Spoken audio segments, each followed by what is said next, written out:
Hello, welcome to our studio for this course on poetry. Thank you so much. We are happy to have you here as a poet. Hello viewers, I am happy to introduce our poet, creative writer Sri Kumar Verma. He was born in 1955 in the Trivandrum royal family. He has done his MA and MPhil in English literature. That is an added advantage for us to look at poetry from an academic perspective as well. He has a lot of experience in journalism, publishing in different parts of India including Bombay and Chennai, and he has grown to become a great novelist, playwright and poet, in general a creative author, one who can live on creative writing. That is what I see in him, and for this kind of achievement he has won several recognitions for novels, for plays and for poetry as well. Some of his achievements include R.K. Narayan Award for Excellence in Writing, Charles Wallace Fellowship. It is a very prestigious fellowship for writers who go to normally this Stirling University in Scotland and stay there for some time, have their own creative writing there. He has been mentioned for this Crossword Book Award 2 times and also for this Man Asian Literary Prize, and he has won the first prize for his play Bow of Rama in this the Hindu All India Play Scripts competition. These are some of his achievements, and as a jury he has been serving several competitive programs to help select writers in different forms of writing. I am happy to welcome poet, novelist, playwright Sri Kumar Verma to our studio. I hope this interaction will be very useful to you to understand poetry and creative writing in general. Welcome poet Sri Kumar Verma. Thank you so much. So good to be here. Yeah, I am glad to see that you have written so many poems, novels, plays and one recognition for your creative output. This is a course on poetry, so our questions will be more related to poetry. Let's begin with the beginning of your journey in writing poetry. How did you come to writing poetry? Basically, I think it began with storytelling. As a little boy, I used to tell stories and then that developed and I used to write short stories. And poetry was, I started focusing seriously on poetry when I wrote poetry during my school and college, and they were published in the college and school magazines. Very good. So the comments on the poetry after that, the responses to my poems encouraged me a little more, so I stayed with poetry also. Okay. But then the thing is, I decided that this was a vast field. True. Writing was a vast field. True. And when I did get into journalism, when I was with the Indian Express in Bombay, so when I got into that, I realized that every type of writing encouraged or enriched the other kind of writing. True. So which means journalism could influence my novels, my short stories, my plays, and the poetry was the core of it. Oh, excellent, excellent. So when you got this core of poetry in your writing career, where did you, apart from your college or school magazines, where did you start publishing your poems? It took some time because I started with the poetry page of these magazines. Those days there weren't so many outlets for poetry. So I started with the poetry page in magazines, and then in the newspaper, poetry page of newspapers, Sunday magazines and Friday papers and things like that. Then once people started seeing that and reading that, they started asking me to contribute to anthologies. Oh, very good. So Penguin, Puffin, all these people started, when they had poetry anthologies, they started asking me. So it was always written for a particular thing. Okay.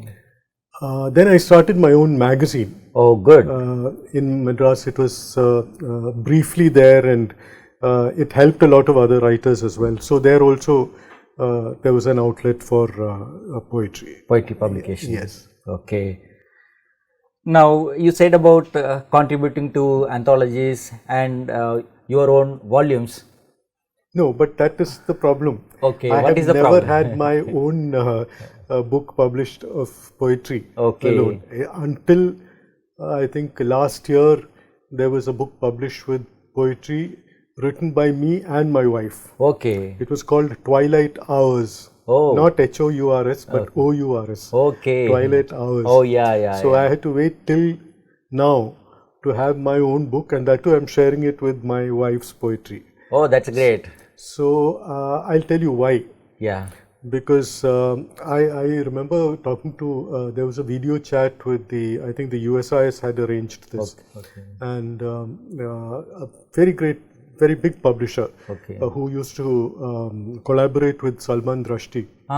She and a few other people were there on the panel. Okay. And one of the questions that I asked was, I also write poetry, though I'm a novelist and a short story writer, I also write plays and poetry. Okay. So why is it not, in India alone, why is it not so, the publishers are not so accepting of poetry and plays? True. As compared to the others. Novels other and forms short of stories. Yes. So they said it's all over the world. It's a phenomenon which reaches throughout the world. Okay. So poetry poetry needs a little more strain Support. on your part to to reach there. Yeah. That was then. Okay. Those days I remember going to the British Council, there would be a little group of 3 or 4 people sitting in one cubicle and exchanging poems. Now it is the opposite. Okay. Wherever you go, you find poetry. Okay. You find everybody is writing poetry. Oh, there that's is great. nobody That's a who good does news. not. That's not good news. Okay. Why so? That is because when you replicate and multiply and go on writing as a daily routine, then your poetry suffers. Okay. Quality suffers. Quality suffers. Okay. So there are so many of these magazines, and there are so many of these, online platforms where you write poetry. So if you keep writing poetry just for the sake of, writing poetry a day, it's like having a meal. Okay. So you gorge so much that the quality of your poetry, the observation that you should bring to it, the interior monologue suffers. There is no silence, it's just words. Yeah, true. It's good to see that you also have contributed to a poetry volume of nonsense poetry in India. Could you share some experience of that? Yes, that is a very unique sort of thing, because this was brought out by Penguin, and they had used nonsense. It's a genre which has been neglected till now. So Satyajit Ray's father was one of the pioneers of this form of poetry.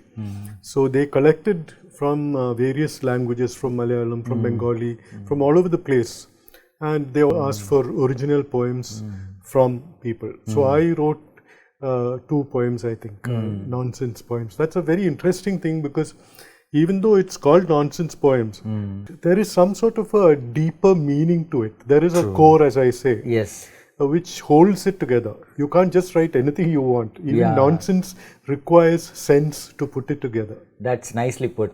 Thank you. Can you share with us some experiences of the remarks, comments from editors, reviewers of your poetry, readers of your poetry? I think basically it's been a good journey for me, because since I distribute my inspiration, my talents into different platforms, poetry is a very sacred place there. Oh, that's great. So I take a lot of effort to wait and write. There is one platform where I have to, where they demand poetry every month, which I do. Okay. But even that sort of, takes care of my, the churning that is necessary to come out Okay. with poetry. So I think it's been a good journey, and the commentary and the feedback has been generally good. That's why they keep asking me, because I don't go about looking for a publisher or a book to write my poetry. So they keep coming to me as far as poetry is concerned. Okay. So I think that's a good sign. That's great. That takes us to the next question. What sustains you as a poet? You have been a novelist, a playwright, but for this you are paying some special care. What sustains you as a poet? In one of the poems, I think I will read it later Okay. and tell you about it. I have written that the silence of words is more important than the words itself. Very good. So when you're writing a novel, you're going the whole hog, you're creating another world, you're talking about characters, and you're creating an entire, infrastructure there. And short stories, you sort of tone it down and bring it down to one incident or so. And a play, it is something that you're watching, an audience is sitting there and watching, so you have to get all those things. But the poetry, it is something which is between you and what is being written. Okay. There is nobody else in the picture. In the poet and the word. Yes. Okay. So not even the word just communicates and then it evaporates. Okay. Then what happens is each reader can make what sense he or she wants to from that. Okay. And even one particular reader, if he or she takes it in one sense, as time goes on, as they grow older, they see a different part of the poem, a different facet to the poem, dimension to the poem. So that is what should be in a poem. Okay. See, if you crowd it with ideas and concepts and words without giving a space between lines, then the poem is done for. It becomes a monument. It becomes there, unbreakable. But if you leave something for the reader to take home, that is what enhances the quality of each poem. That's good. That's great. Now you have been able to sustain as a poet some difficulties, some problems, challenges you may have faced as a poet in writing, in publishing, and getting an audience for your poetry. Could you tell us about some challenges? I think I've had it pretty easy. I don't know about other people, but somehow or the other, maybe because I was on this, I was a journalist and I was on that platform already as my job. Okay. I think that helped me, and it's been a long journey. Yeah, it is. So, and I was not very persistent or insistent that I should be published. See, people nowadays, when they write a novel, when they start writing a novel, they call me up and say, I'm writing this novel, where can I have it published? I didn't have any such model or yes, I just started writing. Okay. And I stayed true to that journey, and only after that did I look for a publishing or an outlet or ask people about where I can publish it. So that staying with that journey helped me, I think. And this thing of looking around, doing a play and everything, working off each other, that also I think helped me a lot in this. Is there an element from novel or a play that you have brought into your poetry? Absolutely. Basically, it's the other way around. Oh, yeah. From that core of inspiration which forms a poem. Okay. And what happens is now, like I used to tell my students, creativity is something like electricity. Oh. It is always there. Okay. But when you sit down to write, when you're ready for it, you switch on the light and then you channel it into a particular thing, a light or an air conditioner or a fan or whatever you want, water or whatever. So that electricity, that creativity is running through all the time.